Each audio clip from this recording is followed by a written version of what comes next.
สวัสดีครับผมสกายนะ คลิปนี้นี่ผมก็ได้รับการสนับสนุนจากซูเปอร์ VIP คุณลูเน่นั่นเองนะครับโอ้โหโดยการสมัครสมาชิกแบบสมทบทุนสีไม้เลยนะครับโอ้โหฉะนั้นผมก็เลยต้องมาจัดหนักจัดเต็มกับเรื่องนี้เลยนะครับนั่นก็คือศึกมหาสงครามหุ่นยนต์อัดลูกแก้วบีดาแมนคอร์สไฟนั่นเองนะครับสำหรับตัวที่ผมจะมาวาดก็คือตัวเอกของเรื่องนะครับลิกิริวงาซากินั่นเองมาเรามาเริ่มโดยการวาดทรงกลมก่อนเลยนะครับเป็นทรงของโครงหัวนะครับแล้วก็มีเส้นตรงแนวตั้งเป็นเส้นจมูกแล้วก็แน่นอนคือเส้นตานั่นเองแล้วก็วาดโครงหน้าได้เลยนะครับโครงหน้าของผมก็จะเอียงไปทางด้านซ้ายมือเราเล็กน้อยแบบนี้เลยนี่ประมาณนี้นี่คือเส้นด้านข้างนะครับอันนี้ก็คือหู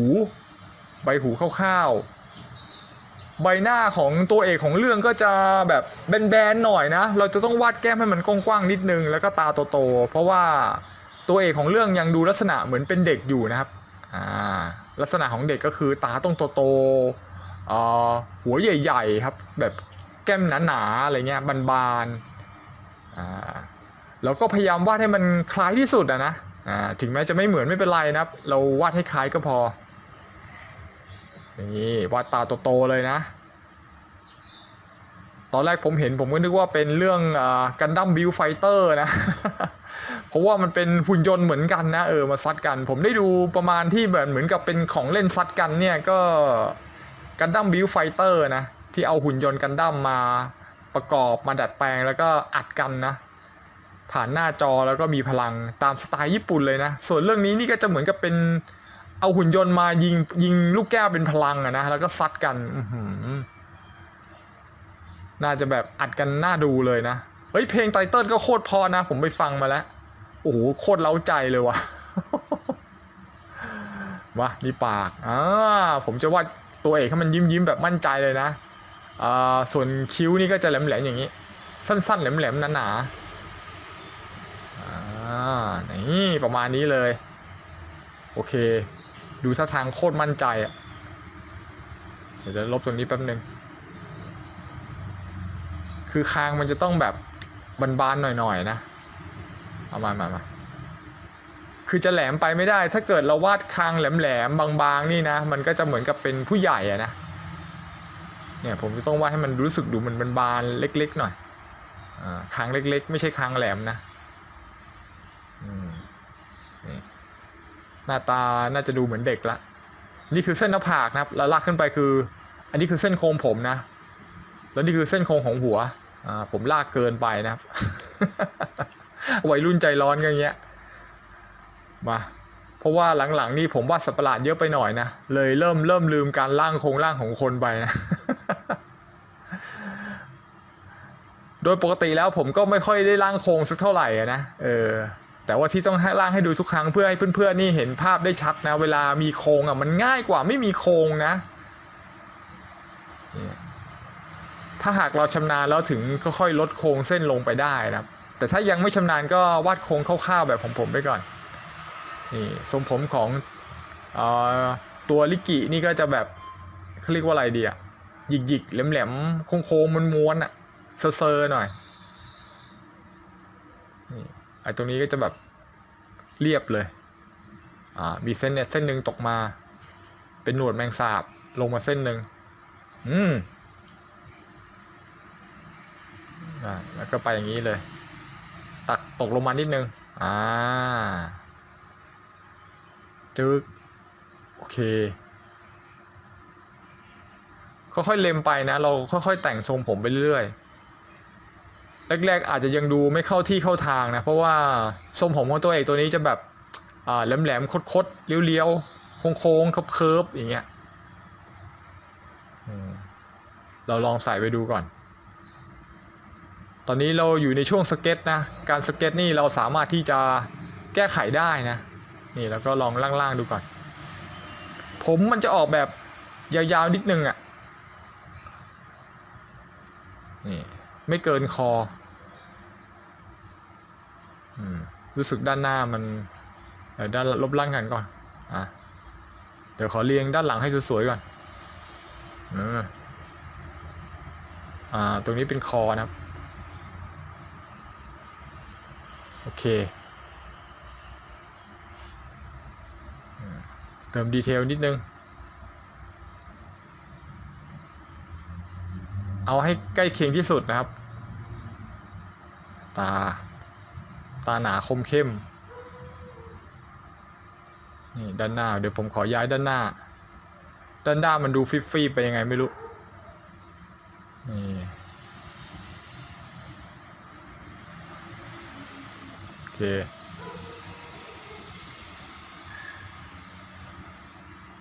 เนี่ยพยายามจัดทรง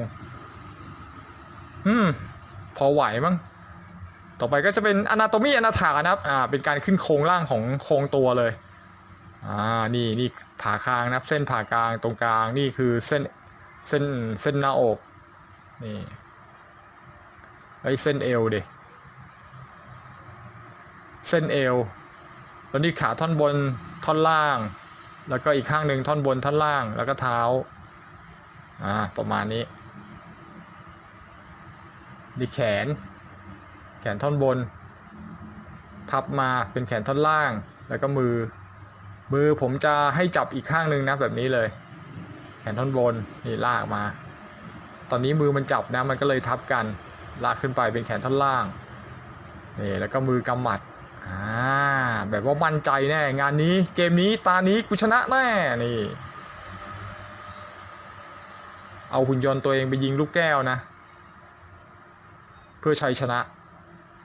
วาดกำหมัดเลย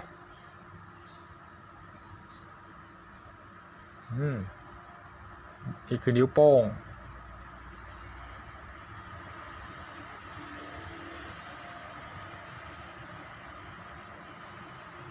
อุ้งมือ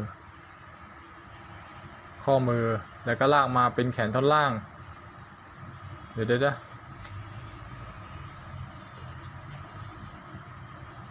เวลามันดูแปลกๆเราก็สามารถเอาใหม่ได้นะอย่างเงี้ยนี่แล้วแขนท่อนล่างโอเค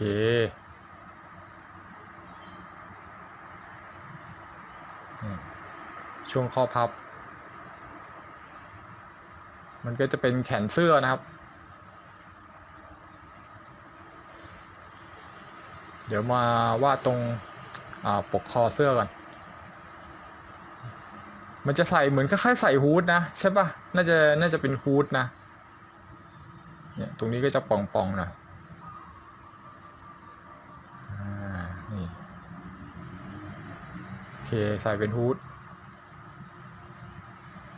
การที่เราจะพอจะวาดได้เหมือนได้นี่เราต้องพยายามไปจดจำรายละเอียดดีเทลให้ได้มากที่สุดนะพอเราจดจำดีเทลได้มากที่สุดแล้วว่าลักษณะจุดเด่นมันอยู่ตรงไหนนะมันจะทำให้เราวาดได้คล้ายต้นฉบับมากที่สุดนะแต่เราก็อย่าไปซีเรียสว่าเราจะต้องวาดให้เหมือนนะเพราะว่าการวาดครั้งแรกหรือเราเพิ่งฝึกวาดเนี่ยมันโอกาสเหมือนยากนะต่อให้เราวาดรูปเก่งแค่ไหนนะแต่เรื่องนี้ถ้าเราไม่มีอิมเมจินในหัวเลยนี่คือจะออกมาเหมือนยากนะฉะนั้นมันก็เวลาเราวาดครั้งแรกนี่เราให้คล้ายๆแล้วก็จดจำรายละเอียดให้ได้มากที่สุดก็พอแล้วนะครับตรงนี้เอาใหม่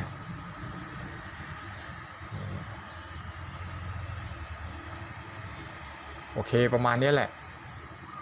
แล้วการวาดรูปนี่เราไม่ต้องไปเร่งว่าให้มันจะให้เหมือนหรือให้มันสวยที่สุดนะไม่จำเป็นนะเราแค่วาดให้มันออกมาให้เสร็จแล้วก็สนุกกับมันในการวาดมันนะเพราะว่าถ้าเราสนุกกับการวาดรูปแล้วเนี่ยมันจะรู้สึกเหมือนกับเวลามันผ่านไปเร็วแบบอยู่ดีๆวาดรูปไปสักระยะหนึ่งเราเหมือนจะแป๊บเดียวนะแต่จริงๆแล้วโลกภายนอกมันผ่านไปแป๊บเดียวโดยที่เราแม่งลืมกระทั่ง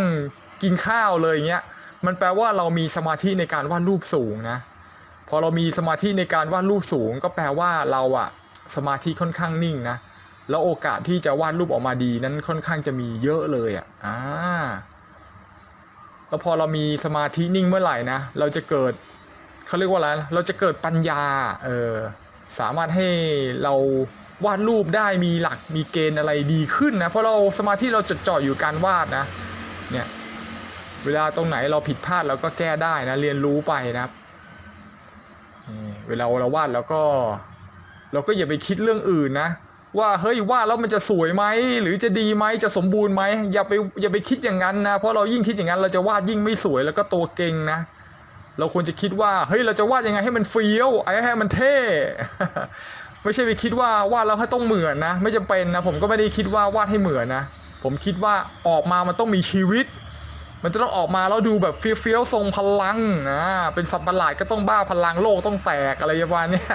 ถ้าวาดหุ่นยนต์แล้วหุ่นยนต์ต้องขยับได้ต้องรู้สึกมีความแข็งแกร่งอะไรอย่างเงี้ยไม่ใช่วาดออกมาแล้วเบี้ยวไปเบี้ยวมาอะไรเงี้ย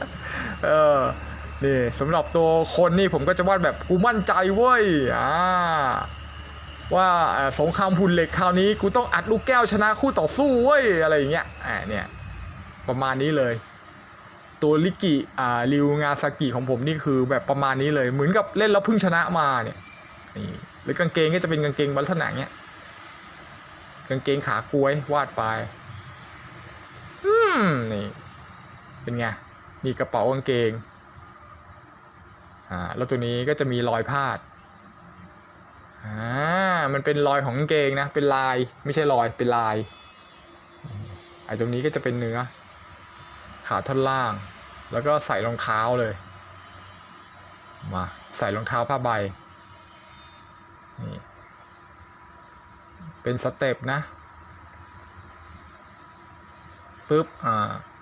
แล้วก็วาดเท้านี่ประมาณนี้ง่ายๆเลยขีดเลยเท้าก็ใหญ่ๆหน่อยนะครับเพราะว่าเป็นรองเท้าผ้าใบหนาๆปึ๊บเชือกผูกเติมดีเทลไปขีดเลยใส่ส้นหน่อยส้นรองเท้าปึ๊บยักโอเคใช่ไหมลายดูเบี้ยวไปว่ะขอจัดทรงนะ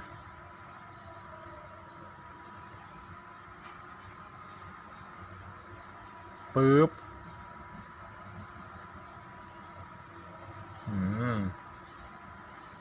มันอาจจะดูเบี้ยวไปบ้างนะช่างมันปล่อยไปก่อนนะครับผมก็วาดเบี้ยวบูดๆนะไม่ได้ไปฟิกว่ามันจะต้องเป๊ะนะเอาไว้เป๊ะๆตอนที่เราต้องทำงานแบบมืออาชีพนะอันนี้คือเราวาดเล่นเอาฮาข้อดีของการวาดเล่นเอาฮาเนี่ยมันจะทำให้เรามีสติแล้วก็มีความสนุกในการวาดเป็นอย่างมากนะถ้าฝึกดีๆนี่เราไม่จำเป็นต้องใช้แรงบันดาลใจจากที่ไหนเลยนะก็มาจากตัวเราเองล้วนๆเลยนะครับดังสุภาษิตที่ว่าตนเป็นที่พึ่งแห่งตนนั่นเองครับนี่ผมก็ฝึกประมาณนี้ประจำเลยนะผมเลยไม่จำเป็นจะต้องพึ่งแรงบันดาลใจอะไรที่ไหนเลยนะอยากวาดก็คือบ้าวาดทันทีเนี่ยประมาณนี้แหละจะเบี้ยวจะบูดนิดนึงก็ช่างมันค่อยๆปรับแต่งไปเรื่อยๆนะครับนี่แต่ออกมาแล้วโอ้โหเดี๋ยวขอลบก่อน รู้สึกมันจะมั่วไปหน่อยเดี๋ยวนะขอเรียงให้มันสวยๆนะโอเครู้สึกว่าน่าจะได้แล้วได้อยู่โอเค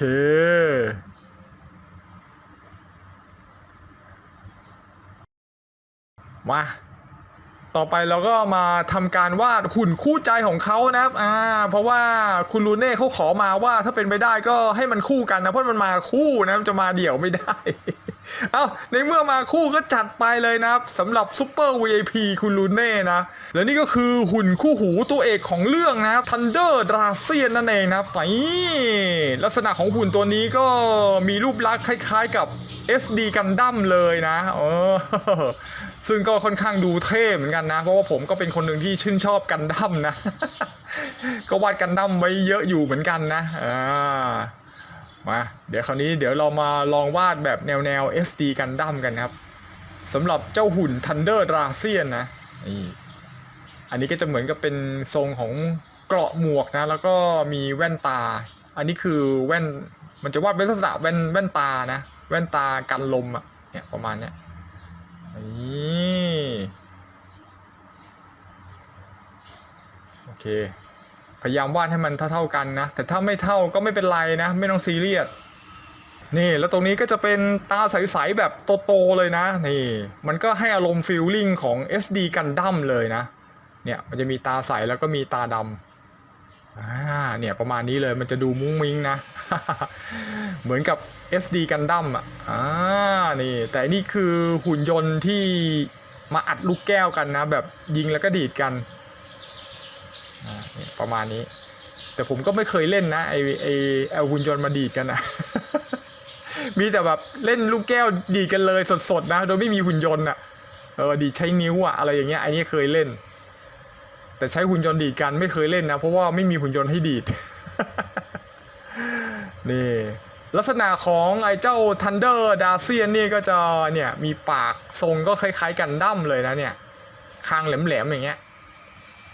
แล้วทรงหมวกเกาะหมวกมันก็จะเหมือนกับซามูไรญี่ปุ่นนะซึ่งกันดั้มนี่ก็ดีไซน์มาจากเกาะของซามูไรญี่ปุ่นนะเนี่ยมันออกมาแล้วโอ้โหโคตรจะลงตัวนะมันเท่นะเนี่ยประมาณนี้เลยเนี่ยมันจะเป็นเกาะหมวกโอเคเนี่ยจะเติมคางให้มันลงมานิดนึงเดี๋ยวนี่การวาดรูปนี่ถ้าเราอยากจะวาดรูปได้แบบนานๆแล้วก็อยากจะวาดสวยๆนะเราก็ต้องฝึกสมาธิให้ได้ก่อนนะการที่เราจะฝึกสมาธิได้ด้วยก็ด้วยโดยการวาดรูปลวกเนี่ยแหละ มันเป็นการฝึกขั้นพื้นฐานในการวาดรูปนะเพราะว่าเวลาผมฝึกวาดรูปเนี่ยผมก็ฝึกโดยการวาดรูปลวกเสมอนะผมไม่สนเลยว่าภาพของเราภาพของตัวเองเนี่ยจะออกมาแล้วมันจะสวยหรือไม่ยังไงไหมจะดีไหมอะไรไม่ต้องสนใจนะเราแค่ขอให้แบบให้เราวาดออกมาแล้วก็ใกล้เคียงกับรูปแบบที่เราอยากจะวาดให้มากที่สุดก็พอแล้วนะโดยการจดจำอะไรอย่างเงี้ยแล้วคราวนี้การฝึกวาดลูกลวกเนี่ยมันก็ทำให้เราวาดได้หลากหลายนะ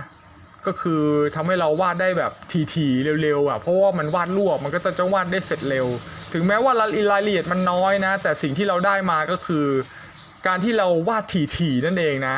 แล้วคราวนี้พอเราวาดทีๆเนี่ยมันก็จะเกิดอาการที่เรียกว่าความเคยชินอะซึ่งหลายคนที่ถ้าสมมุติตั้งใจวาดรูปมากไปเนี่ยมันก็จะเกิดอาการขึ้นเหี่ยงนะแบบประมาณว่าจะวาดแต่ละครั้งมันจะรู้สึกเหนื่อยโอ้โหวาดทีนี้กว่าจะวาดเสร็จโอ้ยนานแล้วเราก็ต้องมานั่งเล็มแล้วเล็มแล้วก็ลบแก้ลบอะไรเงี้ยเวลาเราไปคิดถึงไอ้จุดนั้นเนี่ยมันทำให้รู้สึกเบื่อหน่ายอะไรเงี้ยมันทำให้เรารู้สึกเวลาจะวาดรูปแต่ละครั้งเนี่ยมันรู้สึกมันต้องใช้แรงเยอะพอเรารู้สึกใช้แรงเยอะเนี่ยความขี้เกียจมันเราจะเบื่อแล้วก็เกิดความขี้เกียจตามมานะมันเลยทำให้เราเนี่ยแบบเขาเรียกว่าไม่รู้จะวาดรูปอะไรดีเพราะวาดแต่ละครั้งมันเหนื่อยเพราะว่าสัญชาตญาณของมนุษย์ทุกคนร่างกายมันเวลาเรารู้สึกว่ามันต้องใช้แรงหรืออะไรที่ทำให้เรารู้สึกเหนื่อยเนี่ยร่างกายมันจะไม่ค่อยตอบสนองนะมันก็จะแบบทำให้เราขี้เกียจทำให้เราแบบไม่ค่อยจะพัฒนาตัวเองแบบขี้ไปเลยอะไรเงี้ยเนี่ยซึ่งมันไม่ค่อยดีนะผมก็เลยไปฝึกแบบเป็นลวกๆก็คือรีบวาดให้จบไม่มีการดองงานไม่เน้นสวยนะแต่เน้นให้คล้ายแล้วก็ฝึกแบบว่าวาดหลายๆภาพผมไม่ค่อยชอบวาดเน้นภาพเดียวเพราะผมไม่ใช่เป็นพวกที่ย้ำคิดย้ำทำผมชอบที่จะเกิดการเปลี่ยนแปลงตลอดเวลานะมันก็เลยแบบอยากจะวาดรูปใหม่ๆตลอดแล้วก็พอผมทำจนชินเนี่ยมันก็จะรู้สึกถึงความสนุกนะความสนุกเราวัดจากตรงไหนเราวัดจากตรงที่ว่าเวลาเราวาดรูปพอเราวาดรูปเรารู้สึกว่าเฮ้ยทำไมเราวาดรูปแป๊บเดียวนะตอนที่เรานั่งวาดแต่เวลามันหมดไปโคตรไวเลยอารมณ์รู้สึกเหมือนเรากำลังเล่นเกมอยู่พอเราเล่นเกมอยู่แล้วเราติดกับมันนะเล่นแป๊บเดียวเผลอไปแล้วโอ้โหผ่านไป 3-4 ชั่วโมงเฉยเลยอะไรอย่างเงี้ยเนี่ยการวาดรูปของผมก็เป็นลักษณะอย่างนี้นะถ้า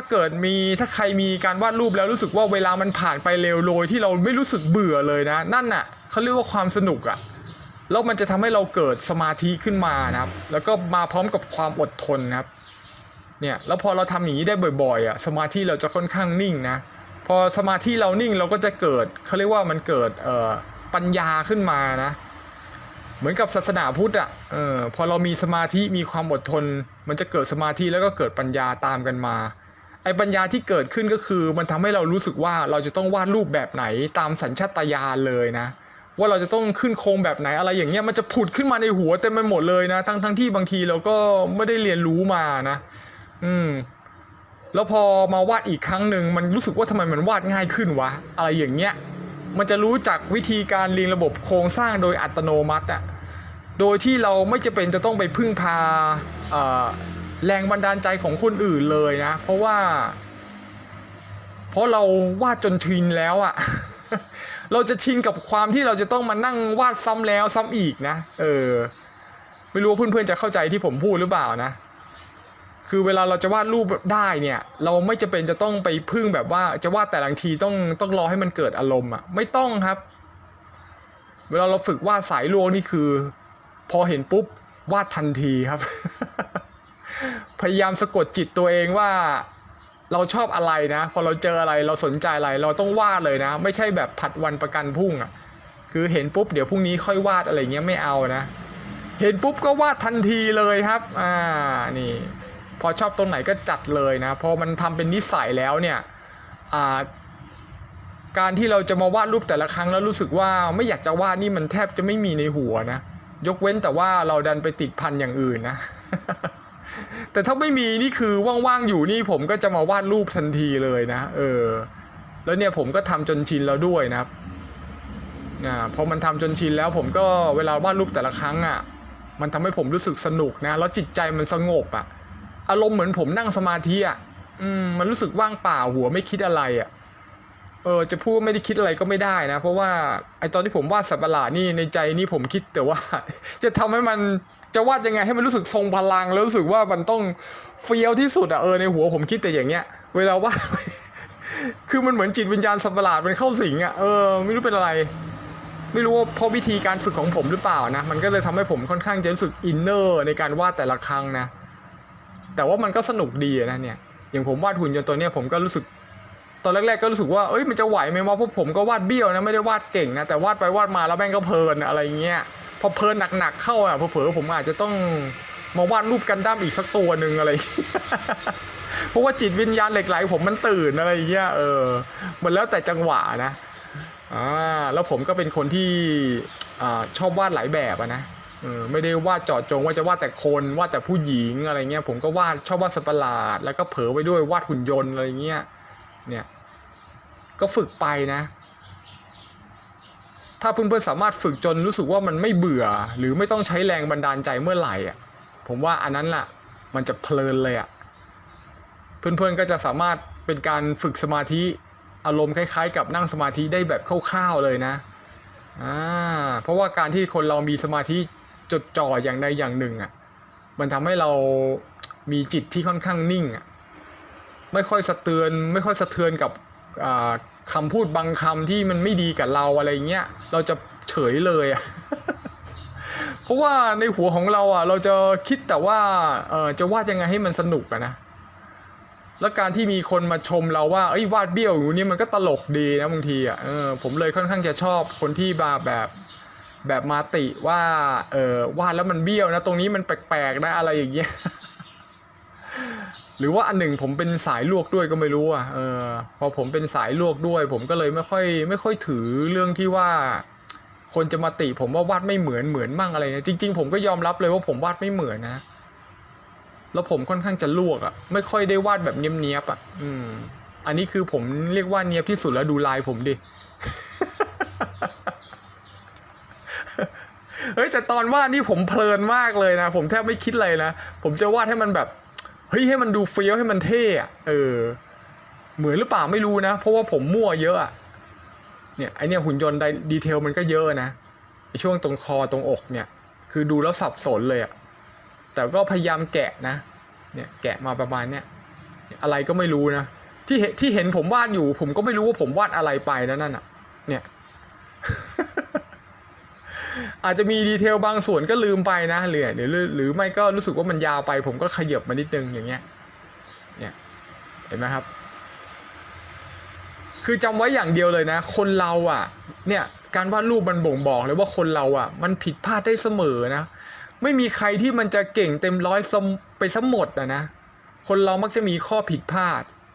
เนี่ยยิ่งการวาดรูปเนี่ยยิ่งวาดบ่อยๆเนี่ยเพื่อนๆก็จะมองเห็นเหมือนผมเลยนะ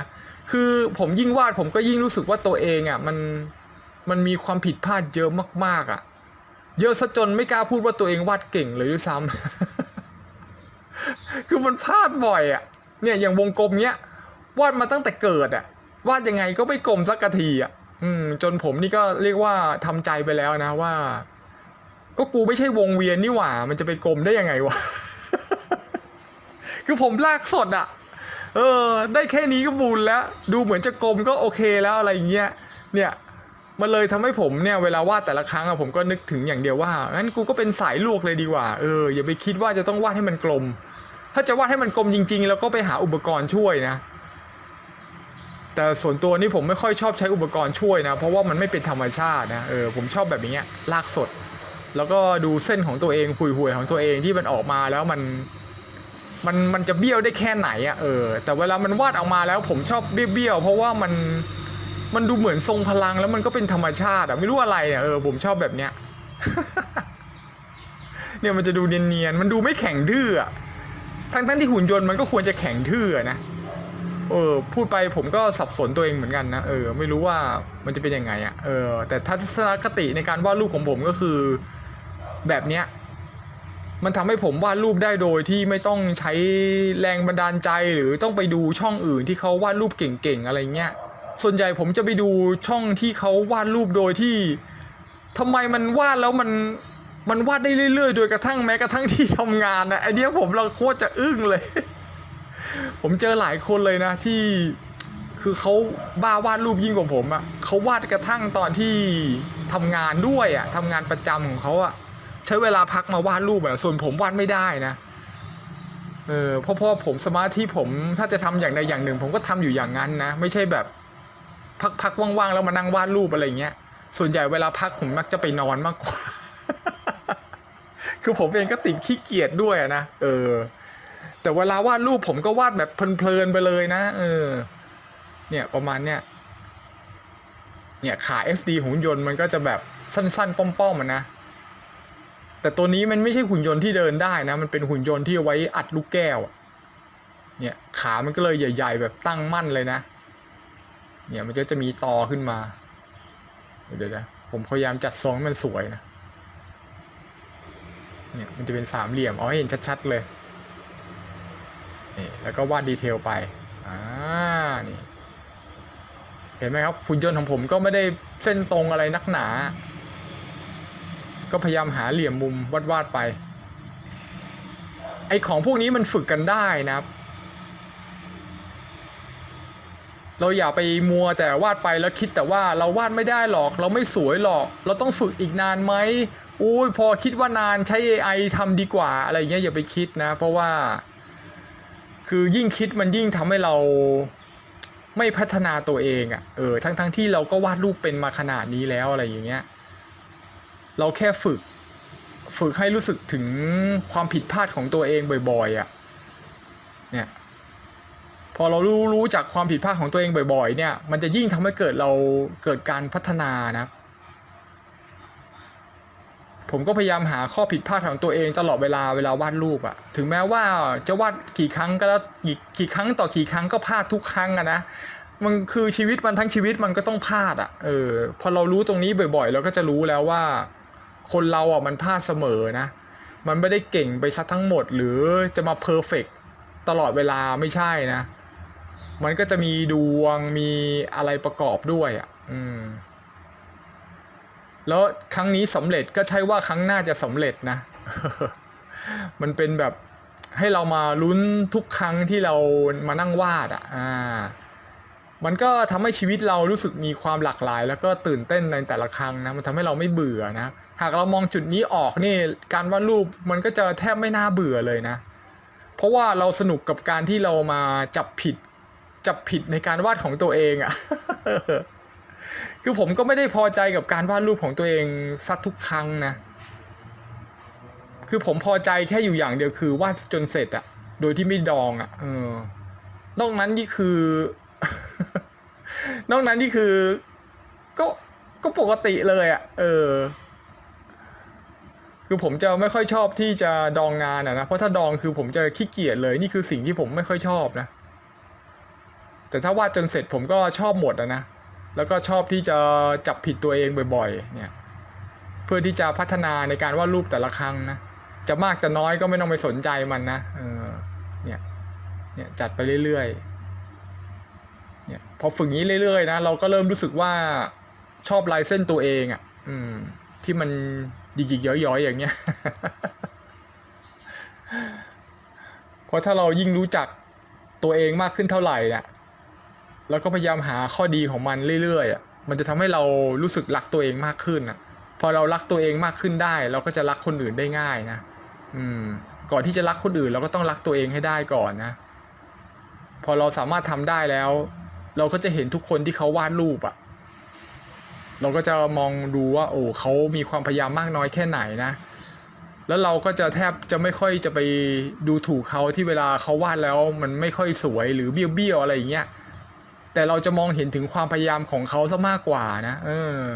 เพราะว่ามันจะสะท้อนในตัวเราเหมือนกันนะว่าตัวเราก็เคยเป็นอย่างเงี้ยแล้วเวลาวาดเราก็จะเห็นว่าเฮ้ยนี่เขาก็ทำเก่งนะเก่งกว่าเราด้วยซ้ำตอนที่เราฝึกอะไรอย่างเงี้ยเขาก็พยายามแล้วอ่ะคือผมจะสนุกกับการได้เห็นความพยายามของคนด้วยนะว่าเขาวาดแต่ละครั้งอ่ะโอเคมันอาจจะดูผิดพลาดบ้างแต่ก็ไม่ต่างจากเราเท่าไหร่อ่ะ เราก็ผิดพลาดเหมือนกันน่ะเนี่ยฮะนี่คือความสนุกของการวาดรูปนะแล้วไปดูคนอื่นวาดมันก็จะได้อารมณ์ประมาณเนี้ยนี่เนี่ยการวาดแต่ละครั้งก็จะมีดีเทลนะการวาดสวยก็จะไม่ใช่เรื่องยากนะเพราะว่ามันก็แค่ใช้เวลานะค่อยๆสอยไปทีละเส้นนะถ้าเรามีความอดทนที่มากกว่านี้นะประจวบเหมาะกับต้องมีเวลาว่างมากด้วยนะอันนี้ผมก็มีเวลาไม่ค่อยเท่าไหร่นะมีเวลาจำกัดนะฉะนั้นวาดแต่ละครั้งนี่คือแบบสิวๆเลยเอาให้ไวที่สุดแล้วยิ่งมันต้องมานั่งลงสีด้วยไม่ต้องบอกนะ โคตรใช้เวลานานเลยอะปกตินี่ผมก็เป็นคนที่ไม่ค่อยระบายสีอยู่แล้วนะแต่เวลาลง YouTube ไม่ได้ว่ะถ้าไม่มีสีมันก็ไม่สวยอะเดี๋ยวคนจะไม่ดูเอาผมก็เลยมาลงสีนะแต่ผมลงสีก็ไม่ได้แบบเก่งนักเก่งหนานะเพราะว่าผมเพิ่งจะทำ YouTube ก็มาฝึกลงก็ช่วงนั้นแหละปกติผมจะวาดแบบอย่างเงี้ยแล้วก็จบกันไปแรงเงาผมยังไม่เคยแลด้วยซ้ำนะผมไม่ค่อยชอบแรงเงาอ่ะผมก็เลยแรงเงาไม่ค่อยเก่งเนี่ยผมชอบวาดอย่างนี้ซะมากกว่าเนี่ยวาดเส้นอันนี้ก็เป็นช่วงท้องนะที่มันเอาไว้สำหรับยิงลูกแก้วออกมาไอ้ตรงนี้เนี่ยรายละเอียดยุบยับไปหมดเลยผมก็ไม่รู้จะวาดโอ้โหเบี้ยวเลยมาเนี่ยมันจะเป็นเหมือนกับที่ยิงตรงเนี้ยตรงกลางหน้าอกอ่ะมันสามารถยิงลูกแก้วออกมาได้แล้วก็ซัดกันเลยผมก็เห็นหุ่นยนต์ยิงเหรียญด้วยนะอันนี้ไม่รู้จะยิงเหรียญหรือยิงลูกแก้วอ่ะผมยังไม่เคยดูนะเรื่องเนี้ยเนี่ยผมก็อันนี้คือผมมั่วแล้วนะ บอกตามตรงเลยข้างในนี่ผมมั่วหมดอ่ะเนี่ยดีเทลมันค่อนข้างจะแบบอย่างเงี้ยแล้วตัวการ์ตูนตัวภาพที่ผมได้มามันก็จะเหมือนเป็นภาพของ CG นะแบบ 3D มาเนี่ยผมก็มันนั่งแกะซึ่งลำบากนะก็ขี้เกียจแกะผมก็มั่วเลยครับอย่างเงี้ย เอาจุดเด่นคร่าวๆเนี่ยใส่ไปเลยนะครับมันก็พอเนียนตาได้อยู่นะเนี่ยแบบนี้เลยเราไม่ต้องไปซีเรียสว่าให้มันเหมือนนะครับมันจะทำให้เราไม่ต้องเป็นต้องคิดมากแล้วก็เป็นทุกข์เรื่องนี้นะเราต้องปล่อยวางนะครับเนี่ยวาดเสร็จก็ไปต่อเลยนะอย่าจมปลักนะครับนี่ผมก็ไม่ใช่ประเภทที่ต้องมานั่งจมปลักนะหรือทำซ้ำซ้ำซากๆอะไรเงี้ยผมคือจบแล้วก็ปล่อยวางเลยทันทีนะครับสวยไม่สวยไม่รู้นะเดี๋ยวค่อยวาดใหม่ได้นะ ถ้าอยากวาดนะเนี่ยมันจะเป็นประเภทเนี้ยผมอะเนี่ยจัดไปเลยมือข้างนี้ก็เหมือนเป็นปืนนะแต่มันไม่รู้เป็นใช่ปืนหรือเปล่าวะคือผมก็ไม่ได้ดูนะมันไม่มีมือนะแต่มือมันจะเป็นอย่างเงี้ยเหมือนอารมณ์เป็นปืนของครอปบ้าหรือปืนของล็อกแมนอะเนี่ยแต่มันใช่ปืนเปล่าวะอันนี้ไม่แน่ใจเลยนะเนี่ยทรงมันจะเหลี่ยมๆเนี่ย ถูกหรือผิดก็ไม่รู้นะแต่ประมาณเนี้ยแหละนี่มีเส้นตัดนี่เนี่ยแค่นี้ผมว่ามันก็ดูเหมือนเป็นหุ่นยนต์แล้วมั้งนะ เฮ้ยก็เท่อยู่นะเนี่ยเป็นไงโอเคสวยดูเป็น SD กันดั้มเลยอะนี่เป็นไงเล่า เฮ้ยทรงพลังเอาเรื่องนะเว้ยระบายผิวตัวเอกของเรื่องลิกิริวงาซากิด้วยบลัชอ่อนๆแจมครีมเบรดเป็นสูตรให้หน้าเด้งเนียนใสเฉดเงากระปิดกระปอยด้วยออเรนจ์ผสมบราวน์เพิ่มความหนักแน่นของเฉดเงาใช้โคโบบลูระบายให้เฟี้ยวเงาะเลาะถึงเส้นผมแต้มเบนได้บราวน์ที่ดวงตาและเฉดเงาของเสื้อกางเกงละเลงให้แสบสันด้วยไรท์โอเคอร์ละเลงชุดให้สีสดอย่างเท่ด้วยไรท์เลดเงาเสื้อขาวแต้มง่ายๆด้วยซิลเวอร์ปิดจ็อบโอ้ยเฟี้ยวเอาเรื่องเดินลายหุ่นยนต์ด้วยเยลโล่ชุบโลหะเครื่องยนต์ดั่งอลูมิเนียมเคลือบด้วยซิลเวอร์เครื่องยิงกระสุนแดงแป๊ดด้วยไลท์เลดหุ่นทันเดอร์ดราเซียนสวยงามแบบเสียวๆพ่นด้วยสีโคโบบูละเลงเซเลเลียนบูให้หุ่นทันเดอร์ดราเซียนดูโคตรสวยเท่อย่างล้ำลึกเก็บเฉดเงาจะยิ่งมีมิติที่ลึกล้ำสมจริงจนหน้าขนลุกโดยเฉพาะสีดำที่ต้องใช้เป็นไงเล่าเท่สิบอกให้เพื่อนๆน้องๆตอนนี้สามารถสนับสนุนช่องวาดการ์ตูนประหยัดสีไม้ได้นะครับเมื่อสีไม้หมดเมื่อไหร่ก็จะได้มีเติมใหม่ทันทีกดสมัครได้เลย